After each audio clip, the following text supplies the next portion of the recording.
The telegram arrived on a Tuesday morning in June of 1882, and Sarah Winters knew before she opened it that her life as she had known it was over. She stood in the parlor of her aunt's Boston townhouse, the paper trembling in her hands as she read the words that confirmed her worst fears. Her father had gambled away what remained of the family fortune, and, in a desperate attempt to salvage his honor and settle his debts, had arranged her marriage to a cattle baron in Kansas. A man she had never met. A man named Silas Thornby, twice her age and known for his iron control over his sprawling ranch and everyone on it. "You leave on Friday," her aunt said, her voice devoid of sympathy. "Your father has made the arrangements. Mr. Thornby has sent funds for your passage and expects you in Salina by the end of the month." Sarah was 22 years old, educated, capable of running a household, fluent in French, and utterly powerless. The world she lived in gave her no choice in the matter. A daughter obeyed her father. A wife obeyed her husband. That was the natural order of things, or so everyone kept telling her. The journey west was long and uncomfortable. Sarah watched the landscape change outside the train window. The familiar green hills of New England giving way to endless prairie that stretched toward a horizon so vast, it made her feel insignificant. She traveled with only a single trunk of belongings and a chaperone. An older woman named Mr. Thornby had hired who spoke little, and seemed to disapprove of Sarah on principle. When the train finally pulled into Salina, Kansas, Sarah stepped onto the platform with her heart hammering in her chest. The town was smaller than she had imagined, a collection of wooden buildings scattered along dusty streets. Cattle lowed in distant pens, and the air smelled of horses, dust, and something she could not quite name. Freedom, perhaps, though that seemed like a cruel joke given the circumstances. She scanned the platform for her intended husband, expecting a severe, imposing figure. Instead, she saw only a young man leaning against a post, his hat pulled low over his eyes. He was tall and lean, dressed in worn denim and a faded blue shirt, with a bandana tied loosely around his neck. When he saw her looking, he straightened and approached. "Miss Winters." His voice was low and pleasant, with a slight drawl that marked him as a man of the West. "Yes," she said, drawing herself up. "I am here to meet Mr. Silas Thornby." Something flickered across the young man's face. Pity, perhaps. "Mr. Thornby sent me to fetch you." "I am Zachary Owens, foreman of the Thornby Ranch. I will take you there now if you are ready." Sarah nodded, not trusting her voice. The chaperone had already disappeared, her duty discharged. Sarah was alone now, truly alone in a strange land with a strange future bearing down on her. Zachary loaded her trunk onto a wagon with practiced ease, then helped her up onto the seat. His hands were calloused but gentle, and he did not hold her any longer than necessary. That small courtesy made her throat tight with unexpected emotion. They rode in silence for the first mile, the wagon rattling over the rutted road. The prairie spread out on all sides, golden grass rippling in the wind like waves on an ocean. Sarah had never seen so much open space. It was beautiful and terrifying in equal measure. "It is about 15 miles to the ranch," Zachary said eventually. "We will be there before sundown." "Thank you," Sarah said quietly. He glanced at her, and she caught a glimpse of his eyes beneath the brim of his hat. They were gray, the color of storm clouds, and unexpectedly kind. "Mr. Thornby is eager to meet you." "I am sure he is." Sarah could not keep the bitterness from her voice. Zachary said nothing to that, but his jaw tightened. They rode on in silence. As the miles passed, Sarah found herself stealing glances at her companion. He was younger than she had first thought, perhaps 25 or 26. His face was tanned from long hours in the sun, with lines at the corners of his eyes that suggested he smiled often, though he was not smiling now. There was something solid about him, something steady and real that she found oddly comforting. "Have you worked for Mr. Thornby long?" she asked, desperate to break the heavy silence. "5 years," Zachary said. "Since I was 21. He took me on when I needed work, and I have been there ever since." "What is he like?" Zachary was quiet for a long moment, and Sarah could see him choosing his words carefully. "He is a hard man, fair in his way but hard. He expects things done his way, and he does not tolerate defiance." Sarah's heart sank. It was as she had feared. "I see." "But he is not cruel," Zachary added quickly. "He does not raise his hand to women or animals. That is something, at least." "How comforting," Sarah said dryly. To her surprise, Zachary's lips quirked in what might have been the ghost of a smile. "I reckon it is not much comfort at all." They fell silent again, but it felt less oppressive now, as though some small understanding had passed between them. The sun was lowering in the sky when they finally crested a rise, and Sarah saw the Thornby ranch spread out below. It was larger than she had expected, a sprawling compound with a big house, several barns, corrals filled with cattle and horses, and a scattering of smaller buildings. Men moved about their work, small figures in the distance. "That is it," Zachary said unnecessarily. Sarah swallowed hard. This would be her home. Her prison, more like. As they drove down the slope toward the ranch, a man emerged from the main house. He was tall and broad-shouldered, with iron-gray hair and a thick mustache. Even from a distance, Sarah could see the authority in the way he held himself. This was a man accustomed to being obeyed. Zachary brought the wagon to a halt in front of the house, and the man stepped forward. Up close, Silas Thornby was even more imposing. His face was weathered and stern, his eyes a cold blue that assessed Sarah as though she were a piece of livestock he was considering purchasing. "Miss Winters," he said. His voice was deep and flat. "Welcome to my ranch. I trust your journey was not too arduous." "It was manageable, thank you," Sarah said, lifting her chin. She would not cower, no matter how frightened she was.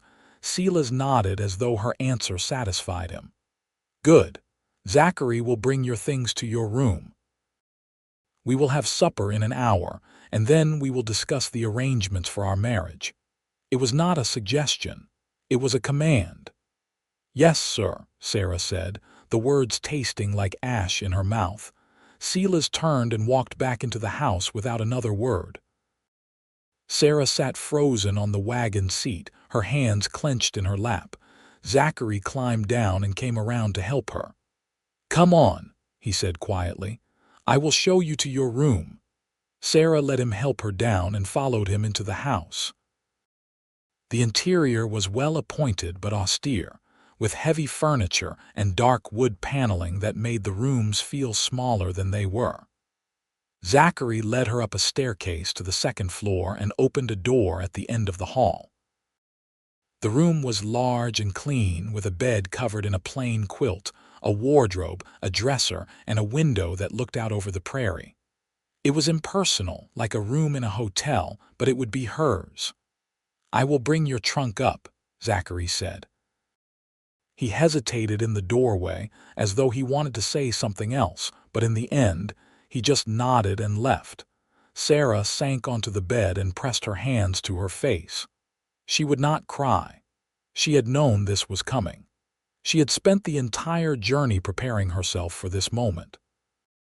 But knowing and experiencing were two different things, and the reality of her situation threatened to overwhelm her. A knock on the door made her straighten.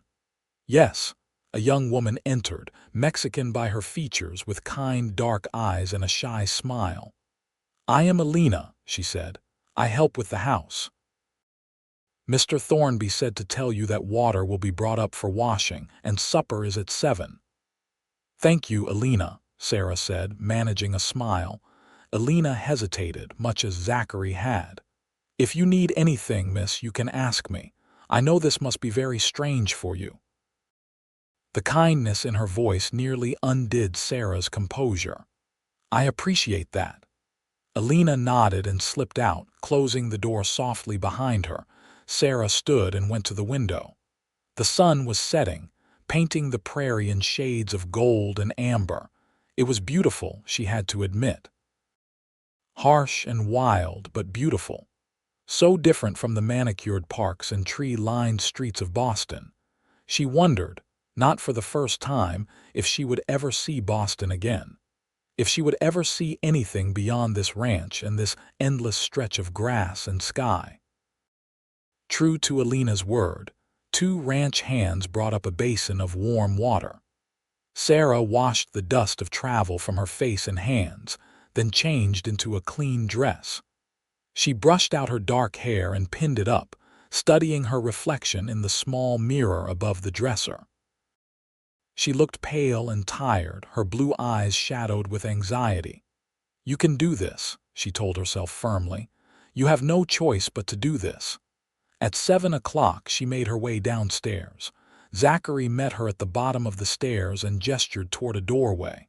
The dining room. Sarah entered to find the table set for 3. Silas was already seated at the head of the table, reading a newspaper. He glanced up when she entered. "Sit," he said, indicating the chair to his right. Sarah sat. A moment later, Zachary entered and took the seat across from her.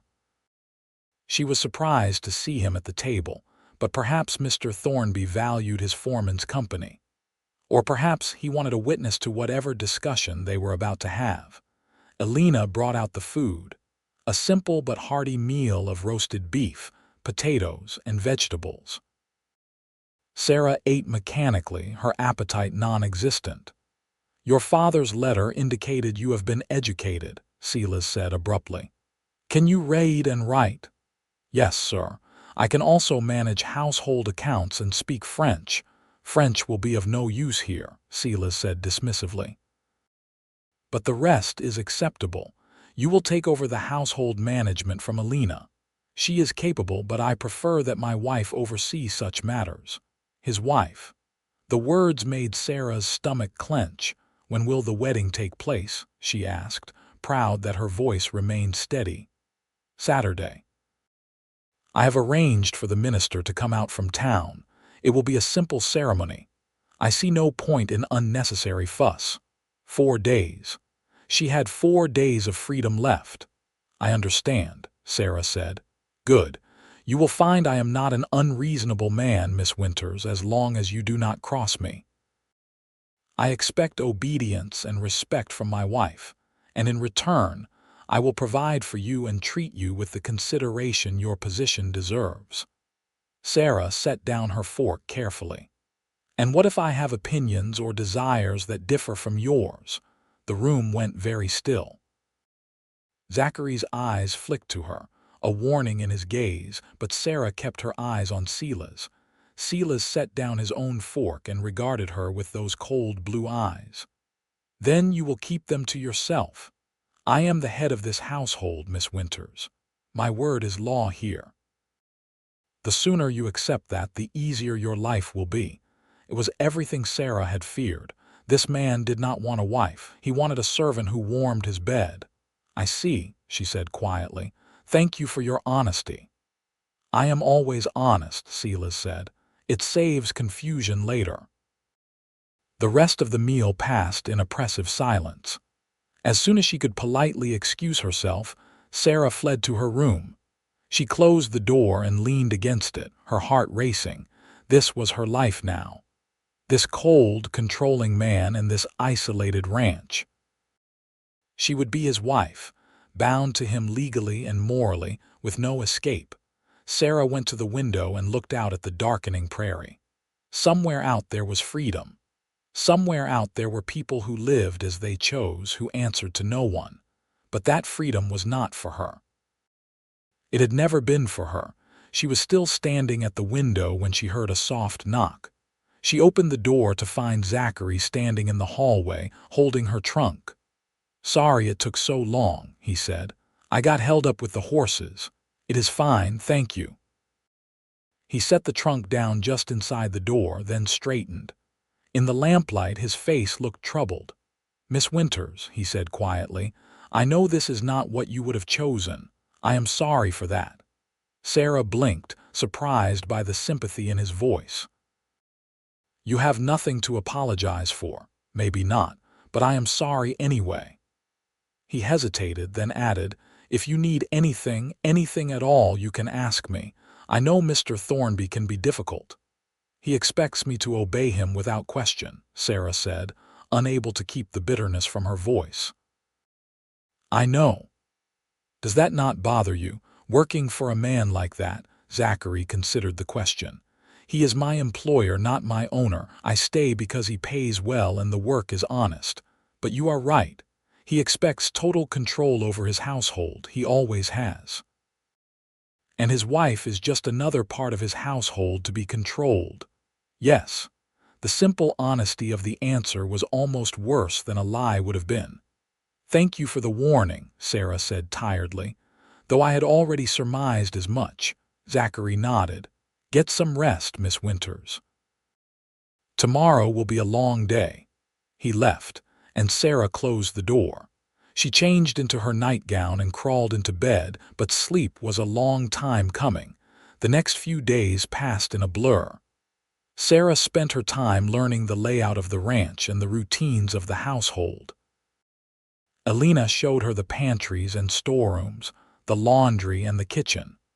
The work was more physical than Sarah was accustomed to, but she threw herself into it, grateful for the distraction.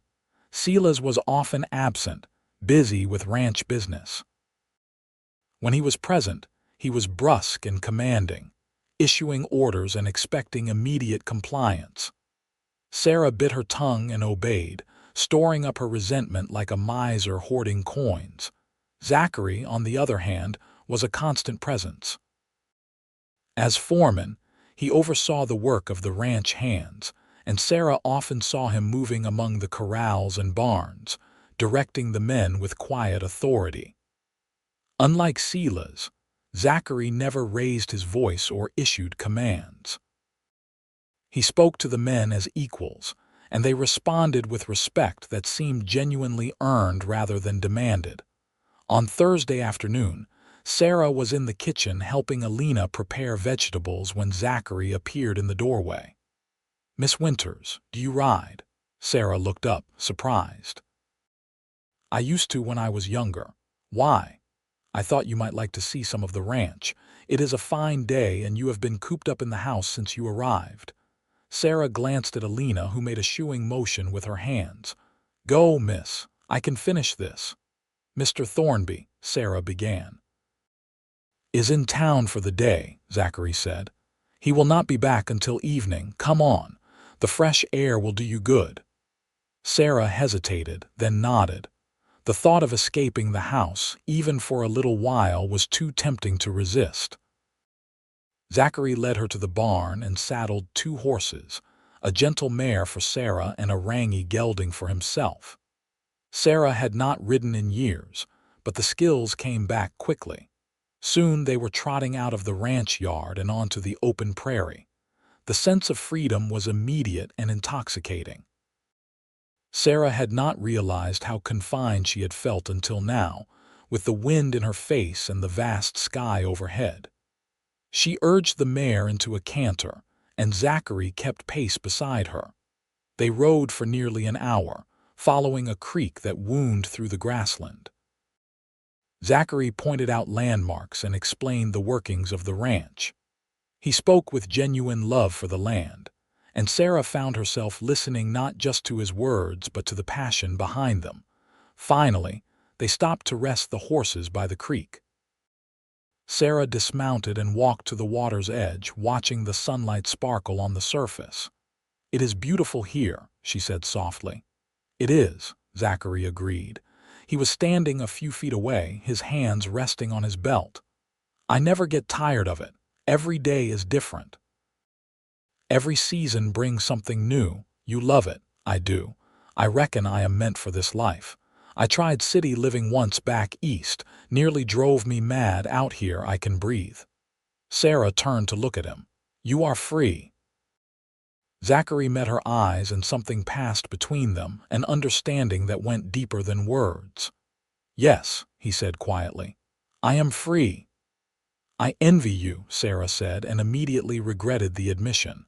It sounded so desperate, so pathetic, but Zachary did not laugh or offer empty platitudes. Instead, he said, "You could be free too." Sarah shook her head. "No, I am to be married in 2 days. My freedom ends on Saturday." "It does not have to." Sarah stared at him. "What are you saying?" Zachary took a step closer, his expression serious. "I am saying you have choices, Miss Winters. You do not have to marry Mr. Thornby. You could leave. Go to California or Oregon or anywhere you want. Start over." "With what money?" Sarah said bitterly. "I have nothing. My father sold me to settle his debts. I have no funds, no prospects, no family who would take me in." "Where exactly would I go? I could help you." The offer hung in the air between them. Sarah's heart was suddenly pounding. "Why would you do that?" she whispered. Zachary looked away, his jaw tight. "Because it is not right what is being done to you. Because you deserve better than to be treated like property.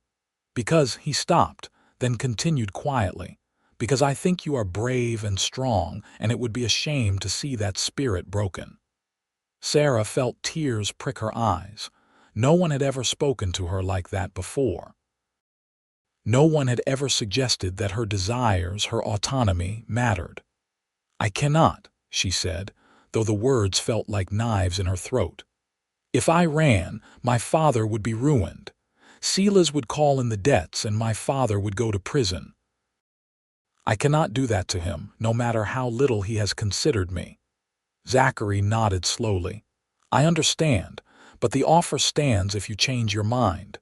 "Thank you," Sarah said. "Truly, it means more than you know." They rode back to the ranch in silence, but it was a different kind of silence than before. Something had shifted between them. Some barrier had been crossed. That night, Sarah lay awake thinking about Zachary's offer. Part of her wanted desperately to take it, to flee into the night and never look back. But she could not. Her sense of duty, of responsibility, would not allow it. She would go through with the marriage. She would endure. But knowing that someone believed she deserved better made it a little easier to bear. Saturday dawned clear and bright. Alina helped Sarah dress in a simple white gown that had belonged to Silas's first wife, now 10 years dead. The dress was out of fashion and a bit too large, but Alina pinned it to fit, and Sarah had to admit she looked presentable. The ceremony was held in the parlor, with the minister, a handful of ranch hands, and Alina as witnesses. Silas stood at the front of the room in his best suit, his expression as stern and unyielding as ever. Sarah stood beside him and repeated the vows that would bind her to him for life. When the minister pronounced them man and wife, Silas kissed her briefly, perfunctorily, as though fulfilling an obligation. Sarah felt nothing but a cold dread. There was a small celebration afterward with food and drink. The ranch hands were jovial, toasting the bride and groom, but Sarah could not join in their cheer. She smiled and nodded and played her part, all the while feeling as though she were watching herself from a great distance. Zachary was conspicuously absent from the celebration. Sarah looked for him, but Alina told her he had ridden out early that morning to check on the cattle in the north pasture. That night, Sarah moved her things into Silas's room. He was brusque and businesslike, treating the consummation of their marriage as he might treat any other task that needed completing. Sarah lay still and endured, her eyes fixed on the ceiling, willing herself to be somewhere, anywhere else. When it was over, Silas rolled away and was asleep within minutes. Sarah lay awake, tears sliding silently down her temples. This was her life now. The weeks that followed were an exercise in endurance. Sarah managed the household as Sela's expected, overseeing the cooking and cleaning, managing the accounts and ensuring everything ran smoothly. She was good at it, and under different circumstances, she might have taken pride in her work. But every task felt like another link in the chain that bound her. Sela's was not actively cruel, but he was cold and controlling. He expected Sarah to defer to him in all things, to ask permission before making even small decisions, to be available at his convenience. He spoke to her rarely, and when he did, it was to give orders or correct her. Sarah felt herself shrinking, becoming smaller and quieter, as though her very self were being erased. The only bright spots were her occasional encounters with Zachary. He was always polite and proper, never overstepping the bounds of propriety. But there was a warmth in his eyes when he looked at her that made her feel seen, truly seen, for the first time in her life. One afternoon in late July, Sarah was in the garden behind the house, weeding the vegetable patch. It was hot work, but she preferred it to being inside. Out here, she could at least pretend she was free. "You have got a good hand with plants." Sarah looked up to find Zachary standing at the edge of the garden, his hat in his hands.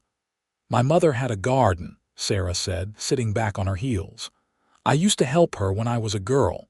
It shows." Zachary gestured to the neat rows of beans and squash. "Elena says the kitchen has never been better supplied.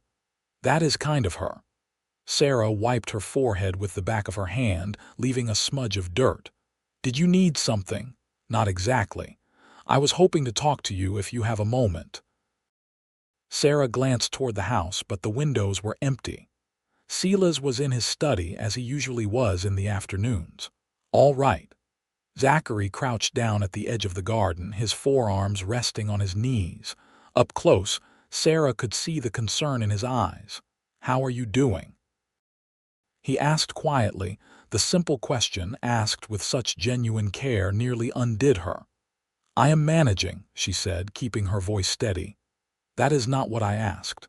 Sarah looked down at her dirt-stained hands. "What do you want me to say? That I am miserable? That I feel like a bird in a cage? That some days I can barely breathe for the weight of it all? I want you to say the truth. The truth does not matter. This is my life now. I must make the best of it." "You do not have to," Zachary said, his voice urgent. "Sarah, you do not have to live like this. My offer still stands. I will help you leave. I have some money saved.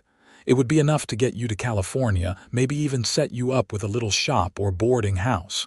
You could start over." Sarah looked up at him, her heart aching. "Why do you care so much?"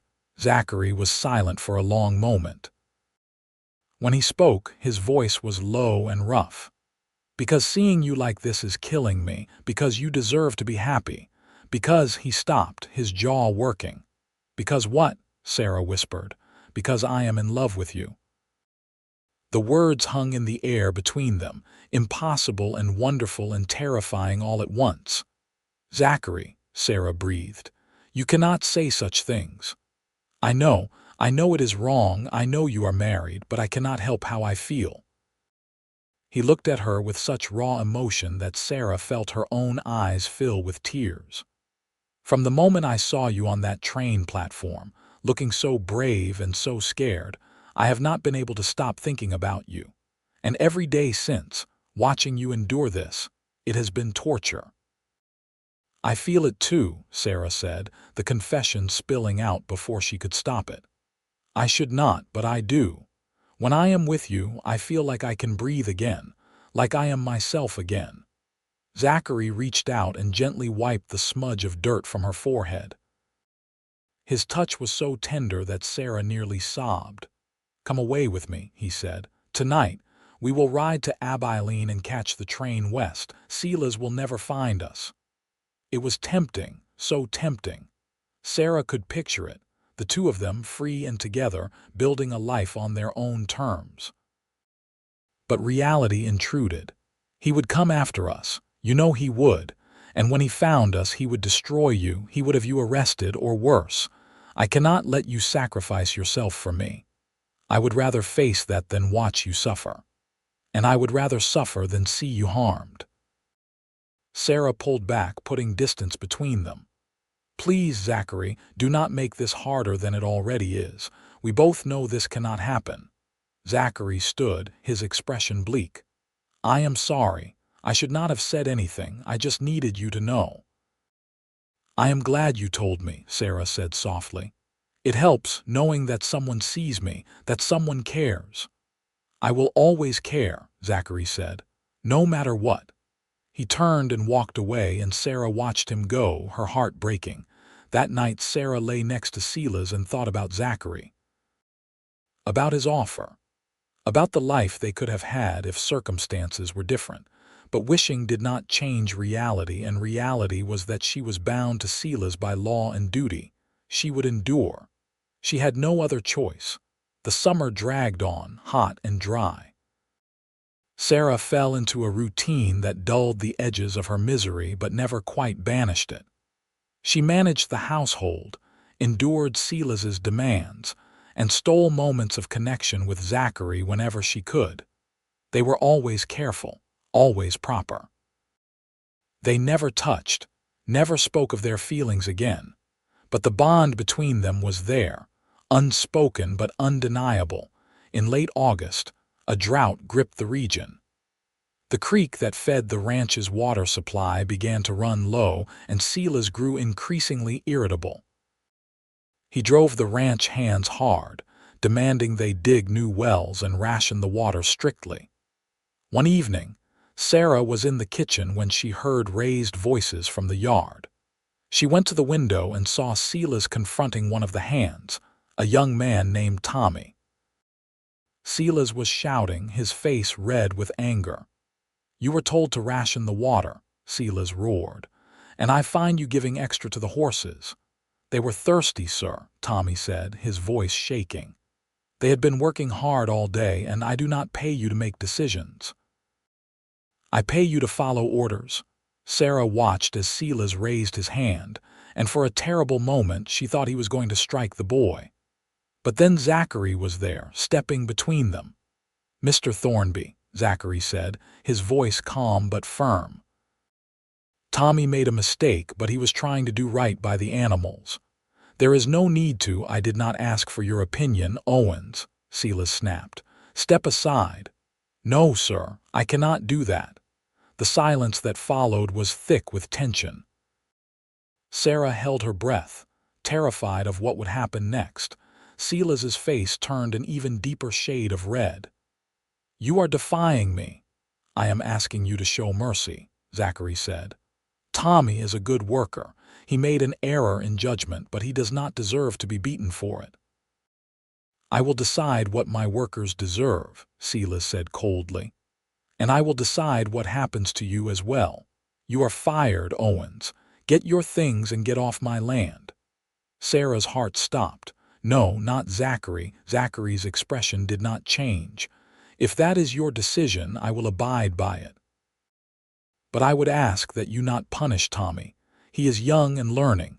Give him another chance."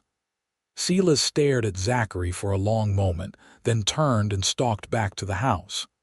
Zachary put a hand on Tommy's shoulder, said something too quiet for Sarah to hear, then headed toward the bunkhouse. Sarah's mind raced. Zachary was being fired because he had stood up for someone weaker, because he had refused to stand by and watch cruelty, and she had done nothing.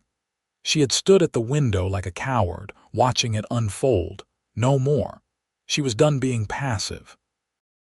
She was done letting fear control her. Sarah took off her apron and went to find Silas. He was in his study, pouring himself a whiskey. "How dare you fire Zachary?" Sarah said, her voice shaking with fury. Silas looked up, his eyebrows rising. "I beg your pardon.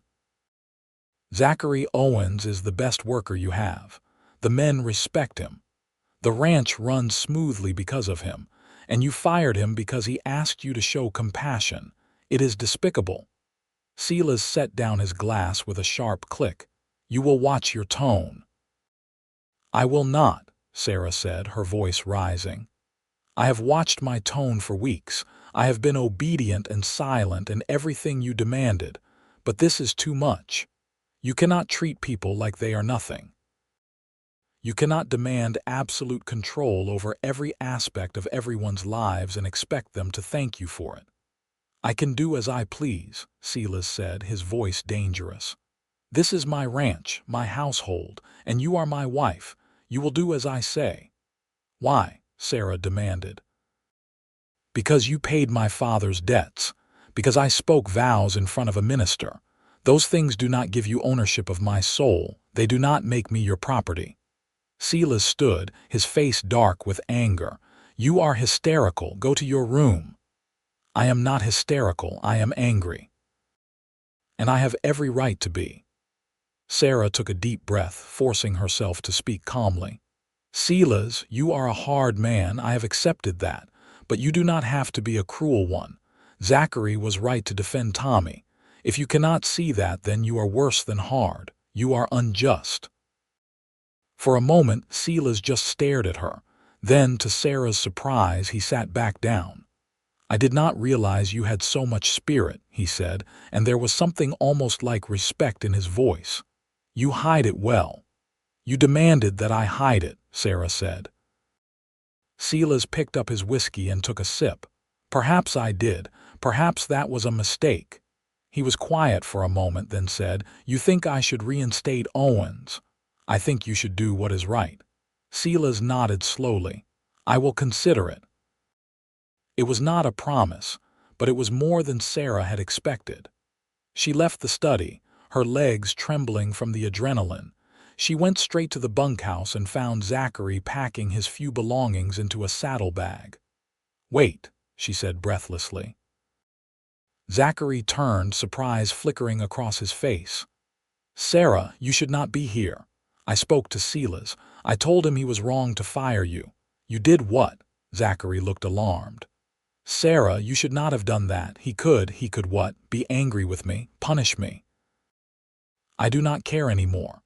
Sarah stepped closer, her eyes bright with unshed tears. "You were willing to sacrifice your job to protect someone weaker. The least I could do was speak up for you. You did not have to do that." "Yes, I did. Because you were right, Zachary, about everything. I do not have to live like this. I do not have to accept being controlled and diminished, and I am not going to any more." Zachary set down his saddlebag and took her hands in his. "What are you saying?" "I am saying that I have been a coward. I have let fear dictate my choices, but not anymore. If Silas will not reinstate you, then I will leave with you. Tonight. We will go west, just like you said, and we will build a life together. Sarah, I know it will be difficult. I know there will be consequences, but I would rather face those with you than spend another day in a gilded cage." Sarah looked up at him, her voice fierce. "Freedom and love are not opposites, are they? They are partners. You taught me that." Zachary's eyes were bright with emotion. "I never said those exact words. Maybe not. But you showed me. Every day, in the way you treat people, in the way you live. You showed me that it is possible to be free and still care deeply, to be independent and still love. I want that, Zachary. I want that with you." Zachary cupped her face in his hands, his touch reverent. "I love you," he said hoarsely. "I love you more than I have ever loved anything. Then let us be free together." He kissed her then, a kiss full of promise and hope and desperate longing. Sarah kissed him back, pouring all her pent-up emotion into it. When they finally pulled apart, Zachary rested his forehead against hers. "We will need to be smart about this. If we leave tonight, Silas will come after us. We need to plan it carefully." "I know, but we will do it. We will find a way." A knock on the doorframe made them spring apart. Sarah turned to find Alina standing there, her expression knowing. "Mr. Thornby wants to see you both in his study," Alina said. "Now." Sarah's heart sank. Had someone seen them kiss? Was Silas already aware of her feelings for Zachary? They followed Alina to the house, their fingers brushing briefly as they walked. Whatever happened, Sarah thought, they would face it together. Silas was standing by the window when they entered. He turned to face them, his expression unreadable. "Owens," he said, "my wife has convinced me that I acted hastily. You are a good foreman, and I would be a fool to lose you over a moment of anger. Your job is yours if you still want it." Zachary glanced at Sarah, then back at Silas. "I appreciate that, sir. But I need to know, will you give Tommy another chance as well?" Silas's jaw tightened, but he nodded. "Yes, he can stay." "Then I accept, thank you." Silas's gaze shifted to Sarah. "It seems I have underestimated you, wife. You are stronger than I gave you credit for." "I am as strong as I have always been," Sarah said quietly. "You simply did not allow me to show it." Silas was silent for a moment, then said, "Perhaps it is time we came to a new understanding. You have proven you are capable of managing this household and more. I will give you greater autonomy in that regard. In return, I expect you to continue to fulfill your duties as my wife." It was not freedom, but it was more than she had before. Sarah nodded. "I can agree to that. Good. You are both dismissed." Sarah and Zachary left the study. In the hallway, Zachary caught her arm. "What just happened?" he said, his voice low. "I am not sure," Sarah admitted. "But I think Silas just blinked." "And now?" Sarah looked at him, her heart full of conflicting emotions. "Now we wait. We see if he keeps his word. And if he does not, then we leave. But we do it right so he cannot chase us down and ruin you." Zachary nodded. "I can wait. As long as I know you are safe and that there is a chance for us, I can wait." "There is more than a chance," Sarah said softly. "There is a certainty. I love you, Zachary, and one way or another we will be together." Over the next few weeks, something shifted in the household. Silas was still stern and demanding, but he gave Sarah space to make decisions about the running of the house. He consulted her about purchases and listened, occasionally, to her suggestions about improving efficiency. It was not love. It was not even affection. But it was a grudging respect, and that was more than Sarah had dared hope for. Still, she knew this was not enough. She could not spend the rest of her life in a marriage devoid of warmth, bound to a man who saw her as a competent manager rather than a partner. And her feelings for Zachary only grew stronger. In September, Silas announced he would be traveling to Kansas City on business. He would be gone for 2 weeks.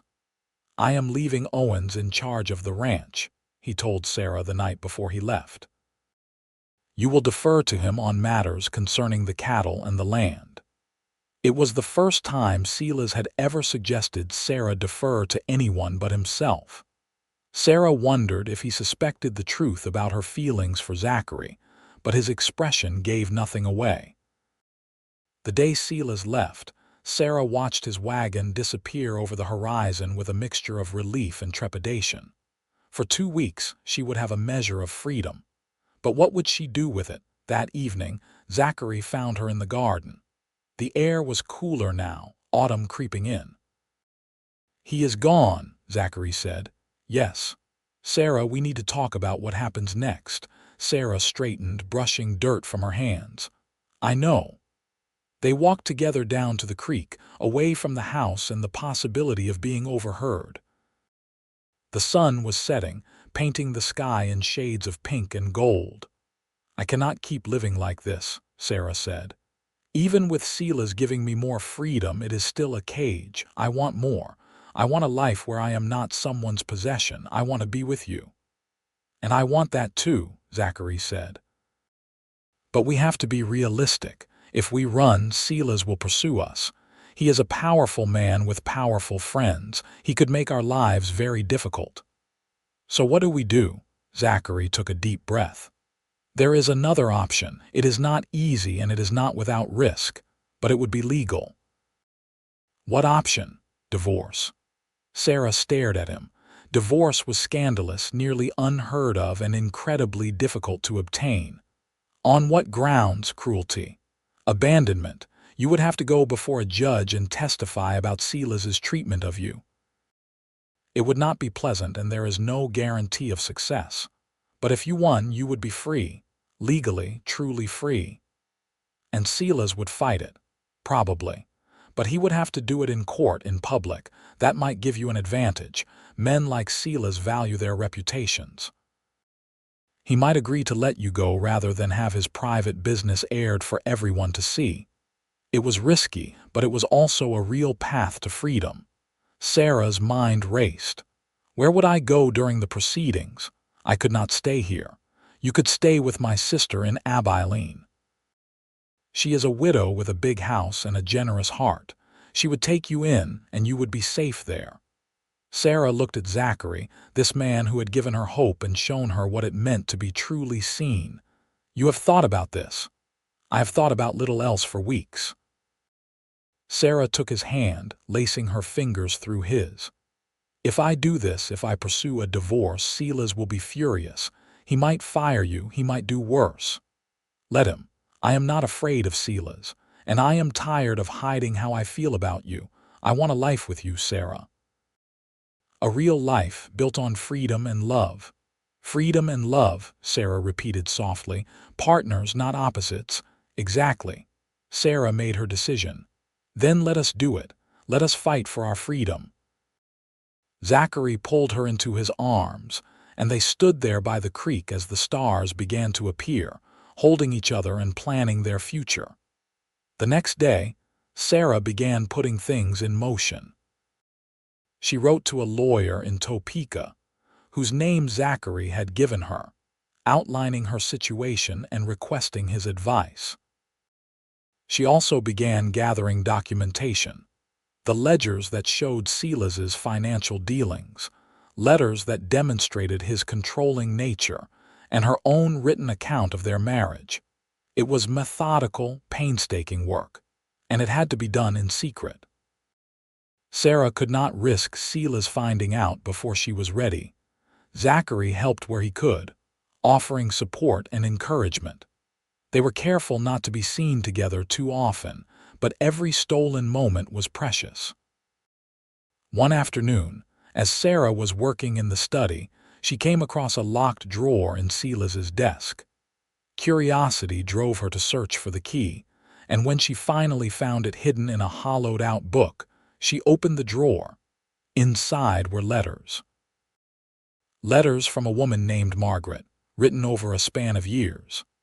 As Sarah read them, a picture emerged. Margaret had been Silas's first wife, the one who had died 10 years ago.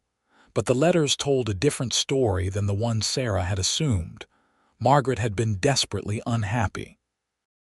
She wrote of Silas's controlling nature, his coldness, his refusal to allow her any independence. The final letter, written just weeks before her death, spoke of her despair and her plan to leave him. She had died before she could escape.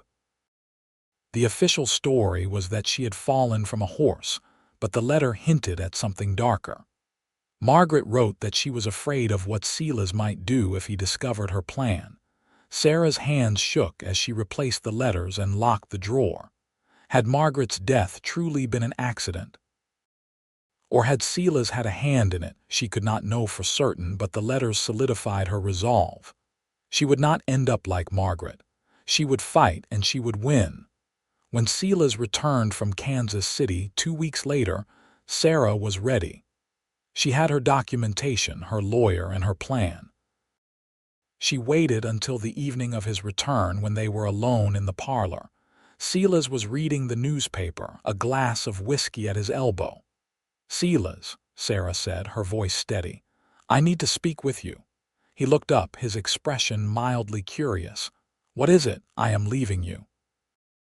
I have filed for divorce on the grounds of cruelty and intolerable behavior." The newspaper crumpled in Silas's hands. "You have done what?" "You heard me. I am leaving. The papers will be served tomorrow." Silas stood, his face darkening. "You ungrateful little do not," Sarah said sharply. "Do not speak to me that way. I am not your property, Silas. I am a human being, and I deserve to be treated with respect. You have never given me that. This marriage is over." "You have no grounds for divorce," Silas said, his voice cold with fury. "I have provided for you. I have not raised a hand to you. No judge will grant you a divorce." "I have evidence," Sarah said. "Testimony from the ranch hands about your treatment of them. Your own words recorded in letters and my personal account, and I have the letters from Margaret." Silas went very still. "You went through my private things, and I found the truth about your first wife, about how miserable you made her, about how she planned to leave you before she died. Margaret's death was an accident, was it? Because her final letter suggests she was afraid of you." "You have no proof of anything," Silas said, but there was a note of uncertainty in his voice now. "Maybe not. But do you really want all of this aired in court? Do you want the whole town to know what kind of man you are? Because I will tell them, Silas. I will tell them everything." Silas stared at her, his jaw working. Finally, he said, "What do you want?" "I want a quiet, uncontested divorce. You will not fight it and you will not pursue me afterward. In return, I will keep Margaret's letters private. Your reputation will remain intact. And if I refuse, then I will make this as public and ugly as possible. I will drag your name through the mud. You will be a pariah." Silas was silent for a long moment. Then he said, "You have changed." "No," Sarah said. "I have simply stopped pretending to be what you wanted me to be." Silas turned away, his shoulders stiff. "Fine. You will have your divorce, but I want you gone from this house within the week." "I will be gone by tomorrow." Sarah left the parlor, her heart pounding. She had done it. She had stood up to Silas and won. That night she packed her few belongings. Alina helped, tears streaming down her face. "I will miss you, miss," Alina said. "I will miss you too," Sarah said, embracing her. "But I have to do this. I have to be free." "I understand, and I am proud of you." The next morning, Zachary drove Sarah to the train station in Salina. Her trunk was loaded onto the platform and they stood together, waiting for the train to Abilene. "Are you sure about this?" Zachary asked. "I have never been more sure of anything," Sarah said. "It will take time. The divorce, I mean, it could be months before it is finalized." "I know. But I can wait. I have a goal now, something to work toward." The train whistle sounded in the distance. Zachary took Sarah's hand, his grip warm and strong. "When this is over," he said, "when you are free, I am going to marry you, properly. With a big celebration and everyone we care about there to witness it." Sarah smiled through her tears. "I would like that." The train pulled into the station, steam hissing. Zachary helped Sarah aboard, then stood on the platform, watching as the train pulled away. Sarah looked back at him until he was just a speck in the distance, then turned her face to the future. The divorce proceedings took 6 months. It was a difficult, painful process. Sarah had to testify about Silas's controlling behavior, about the coldness of their marriage, about her own unhappiness. Silas, true to his word, did not contest it, but he made his displeasure known in other ways. He spread rumors about Sarah, painting her as unstable and ungrateful. But Sarah had allies. Zachary testified on her behalf, as did Alina and several of the ranch hands. The lawyer Sarah had hired was skilled and relentless, and he painted a damning picture of Silas as a man who valued control above all else. In the end, the judge granted the divorce. Sarah was free. She received the news in Zachary's sister's parlor in Abilene. Lydia, Zachary's sister, had become a dear friend over the months Sarah had stayed with her. When Sarah read the judge's decision, Lydia embraced her, both women crying with relief and joy. "You did it," Lydia said. "You are free." "I am free," Sarah repeated, the words feeling strange and wonderful on her tongue. Zachary arrived that evening. When he saw Sarah, he swept her into his arms and spun her around, both of them laughing. "You did it," he said, echoing his sister's words. "You are free." "We are free," Sarah corrected. "Both of us." That night, they sat on Lydia's porch and talked about the future. Zachary had left the Thornby ranch shortly after Sarah's departure, unwilling to continue working for a man he despised. He had found work on a smaller ranch outside Abilene, and he had been saving money. "I want to buy land," he said. "Just a small spread, enough for some cattle and horses. We could build a house, start our own ranch. It would not be easy, but it would be ours." "I would like that," Sarah said. "I would like to build something together. Something based on partnership, not control. Freedom and love," Zachary said, smiling. "Partners," Sarah finished. They were married in October of 1883, a little more than a year after Sarah had first arrived in Kansas. The ceremony was held in a small church in Abilene, with Lydia and a handful of friends in attendance. It was nothing like Sarah's first wedding. This time, she wore a dress she had chosen herself, and she spoke her vows with joy instead of dread. When the minister pronounced them husband and wife, Zachary kissed her with a tenderness that made Sarah's heart overflow. They honeymooned at Lydia's house, then set about building their future. Zachary found a parcel of land 20 miles outside of Abilene, a beautiful stretch of prairie with a creek running through it. They bought it with their combined savings and set to work. Building the ranch was hard work. They lived in a small tent at first, then a one-room cabin that Zachary built with his own hands. Sarah planted a garden and helped with the cattle. They worked side by side from dawn until dusk, exhausted but happy. Neighbors came to help with the bigger projects, raising the barn and expanding the cabin into a proper house. Sarah had never felt so much a part of a community. These people did not see her as property or a possession. They saw her as a partner, as Zachary's equal. And Zachary never tried to control her.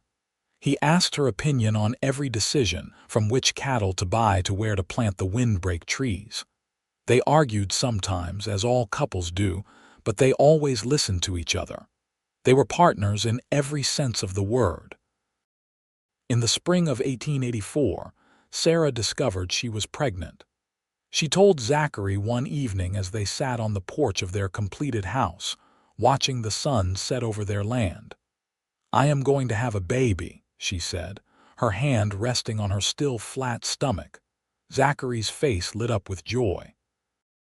He pulled her into his arms and held her tightly. "A baby," he said, his voice choked with emotion. "We are going to have a baby." "Are you happy?" Sarah asked, though she could see the answer in his eyes. "I have never been happier in my life." Their son was born in December, a healthy, squalling infant with Zachary's gray eyes and Sarah's dark hair. They named him Samuel, after Sarah's late brother. Holding Samuel for the first time, Sarah felt a fierce protectiveness. This child would grow up knowing he was loved. He would grow up free, encouraged to think and question and make his own choices. She and Zachary would make sure of it. The years that followed were not without challenges. There were droughts and harsh winters, sick cattle and lean times. But Sarah and Zachary faced every challenge together, supporting each other through the hard times and celebrating together during the good. They had 2 more children, a daughter named Lucy born in 1886, and another son named Daniel born in 1889. The cabin expanded to accommodate the growing family, and the ranch prospered. Sarah often thought about her first marriage, about the cage she had lived in and the woman she had been then. That woman felt like a stranger now. Sarah had become someone new, someone strong and free and deeply loved. One evening in the summer of 1892, Sarah and Zachary sat on the porch as they often did, watching their children play in the yard. Samuel was 7 now, Lucy was 5, and Daniel was 3. They were wild and loud and full of joy. "Do you ever regret it?" Zachary asked. "Leaving Boston, marrying Sela's, all of it," Sarah considered the question. "I regret the pain I went through," she said, "but I do not regret the path that brought me here. If I had not come to Kansas, I never would have met you. I never would have learned what it means to be free." "Freedom and love," Zachary said, taking her hand. "Partners," Sarah finished, squeezing his fingers. They sat in comfortable silence, watching the sun set over the land they had built together. It was not an easy life, but it was a good one. It was a life filled with love and respect, and the kind of freedom that came not from being alone, but from being truly seen and valued by another person. In the distance, Sarah could see the prairie stretching away, golden grass rippling in the wind. It was the same prairie she had first seen 10 years ago when she had arrived in Kansas frightened and hopeless. But everything else had changed. She had changed, and she would never go back. Over the years, the ranch continued to grow. By the turn of the century, Sarah and Zachary owned a substantial spread, well respected in the community. They hired hands to help with the work, and Sarah made sure they were treated with fairness and respect. She remembered too well what it was like to be powerless, and she was determined that no one in her employ would ever feel that way. Samuel grew into a thoughtful young man with a gift for working with horses. Lucy was spirited and clever, interested in everything from ranching to the new automobiles that were starting to appear in the cities. Daniel was gentle and kind, with a love for the land that rivaled his father's. Sarah encouraged all three children to pursue their interests, to question authority, to think for themselves. She taught Lucy that being a woman did not mean being subservient, and she taught her sons that strength came from kindness, not control. Zachary was a wonderful father, patient and loving. He taught the children about ranching, about the value of hard work, about treating all people with dignity. And he showed them, through his partnership with Sarah, what a marriage based on love and equality looked like. One day in 1905, a letter arrived from Boston. Sarah's father had died, leaving her a small inheritance. It was not much, but it was a gesture of reconciliation from beyond the grave. Sarah donated the money to a charity that helped women in difficult circumstances. It felt fitting, a way to honor the woman she had been and to help others find their own paths to freedom. News of Sila's reached them occasionally through travelers and letters. He had remarried a few years after the divorce, a much younger woman who, according to rumors, had left him within a year. He had grown old and bitter, his ranch declining as his health failed. When he died in 1903, Sarah felt only a distant pity. He had lived a life consumed by the need for control, and in the end, he had died alone. Sarah and Zachary, by contrast, were surrounded by love. Their children grew and thrived. Samuel married a schoolteacher from Abilene and gave them their first grandchild in 1906, a granddaughter they named Sarah in honor of her grandmother. Lucy went to college, a rarity for women at the time, and became a teacher herself. Daniel took over more of the ranch operations, working side by side with Zachary. In 1910, on their 27th wedding anniversary, Zachary surprised Sarah with a trip to California. They left the ranch in Daniel's capable hands and took the train west, marveling at the changing landscape. They saw the ocean for the first time, standing hand in hand on a beach in San Francisco and watching the waves crash against the shore. "Remember when I first suggested you run away to California?" Zachary said, smiling at the memory. "I remember thinking you were crazy," Sarah said. "I could not imagine being brave enough to do such a thing. But you were brave. You just needed to find it in yourself."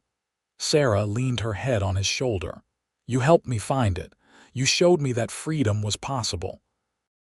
They spent 2 weeks in California, exploring the cities and the countryside, before returning home to Kansas.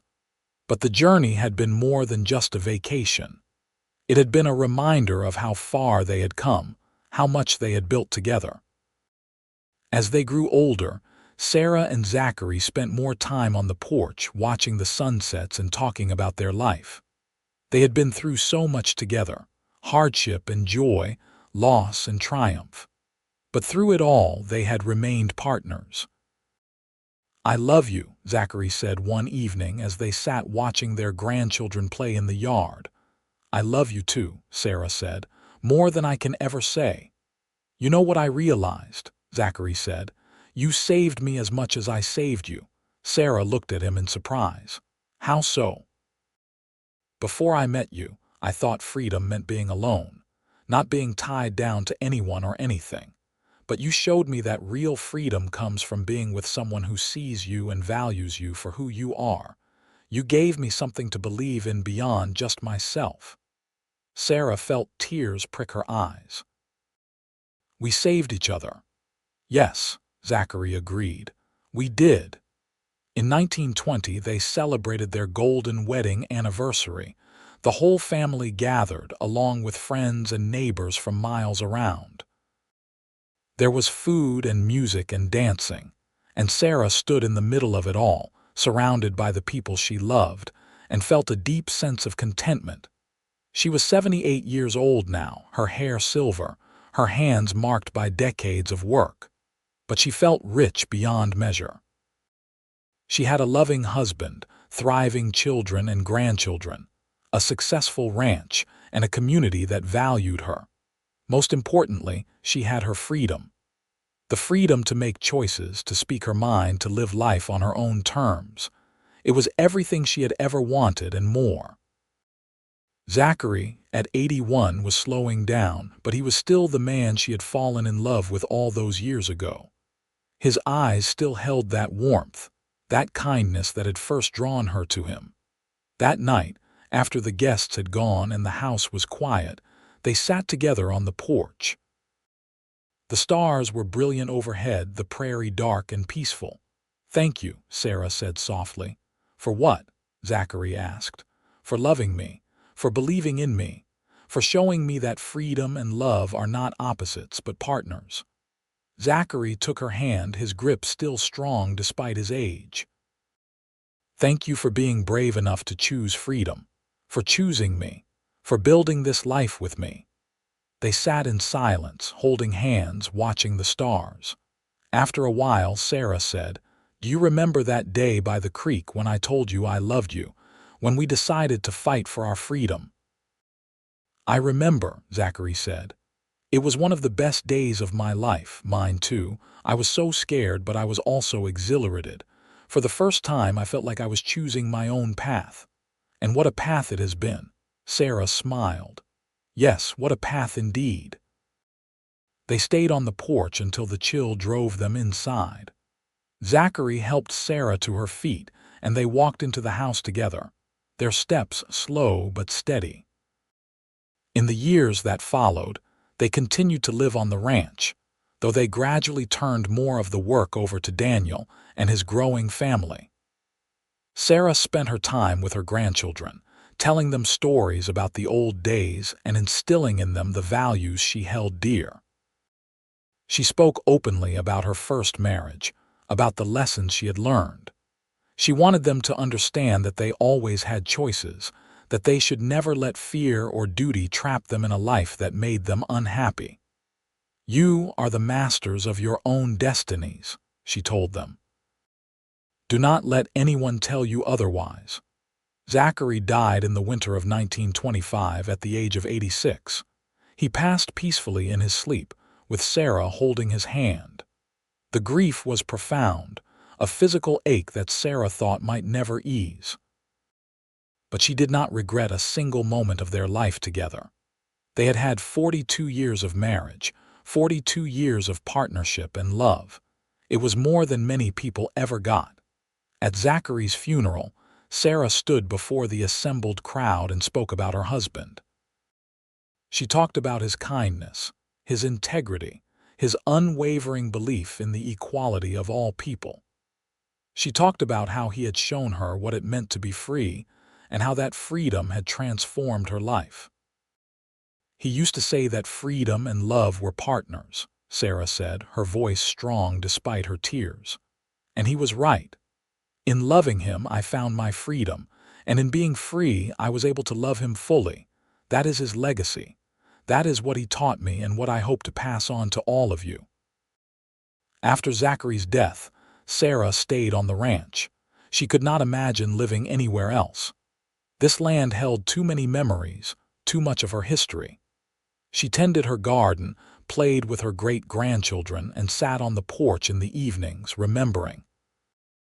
She lived for another 5 years, passing away in her sleep in the spring of 1930, at the age of 88.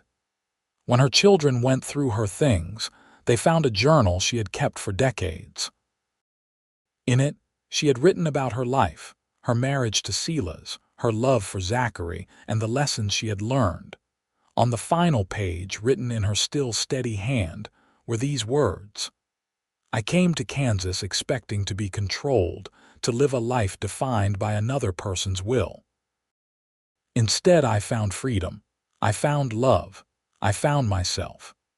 Zachary taught me that these things are not opposites but partners. In choosing freedom, I was able to love fully. In loving fully, I became truly free. That is the greatest gift anyone can give or receive. That is the legacy I leave to my children and grandchildren. Be free, love deeply, and remember that the two are forever intertwined." Sarah's children published the journal, and it became a source of inspiration for women across the country who were fighting for their own freedoms. Her story was not unique, but it was powerful, a testament to the strength of the human spirit and the transformative power of love. The ranch stayed in the family for generations. Each new generation learned the story of Sarah and Zachary, the woman who had arrived in Kansas as property and left this world as a legend. They learned about courage and partnership, about standing up for what is right, about the importance of treating all people with dignity and respect. And on the porch of the house Zachary had built, there hung a sign that Sarah had painted years before. It read, "Freedom and love, partners always." It was a simple message, but it captured everything Sarah and Zachary had believed in, everything they had built together. It was a reminder that the best kind of freedom is not freedom from something, but freedom to something. Freedom to love, to grow, to become the person you were always meant to be. Sarah's life had started in a cage, but it had ended in the wide, open spaces of the Kansas prairie, surrounded by love and legacy. She had fought for her freedom and won. She had loved deeply and been loved in return. She had built a life of meaning and purpose. And in doing so, she had proven that even in the hardest of circumstances, even when the world says you have no power, you can still choose. You can still fight. You can still be free. That was Sarah's gift to the world. That was her story. And long after she was gone, it continued to inspire others to seek their own freedom, to build their own partnerships, to live their own lives with courage and love.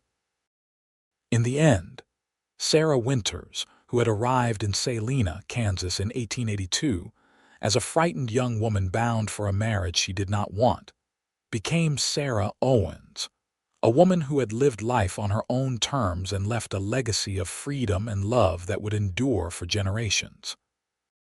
Her story was one of transformation, of finding strength in the darkest moments, of discovering that true freedom comes not from being alone, but from being truly seen and valued by another person.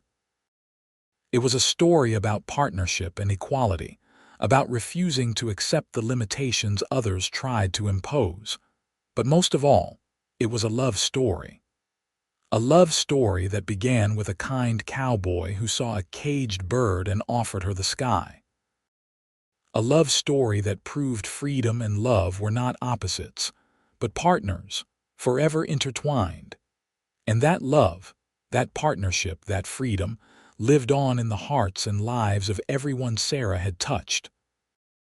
It lived on in the ranch that still bore her mark, in the children and grandchildren who carried her lessons forward, in the countless women who read her story and found the courage to seek their own freedom. Sarah had expected to be controlled. Instead, she had found a cowboy who said, "Freedom and love are not opposites, they are partners." And in believing him, in choosing to fight for both, she had created a life that was richer and fuller than she had ever imagined possible. That was her happily ever after. Not a fairy tale ending where everything was perfect, but a real, hard-won ending where she had fought for what she wanted and built something beautiful out of the ashes of her old life. It was an ending that was also a beginning, a legacy that would continue long after she was gone. And on the Kansas prairie, where the grass still rippled in the wind and the sky still stretched endless and blue, the house Zachary built still stood. And on its porch, the sign Sarah painted still hung, a testament to the life they had built together. Freedom and love, partners always. It was true then. It is true now. It will always be true.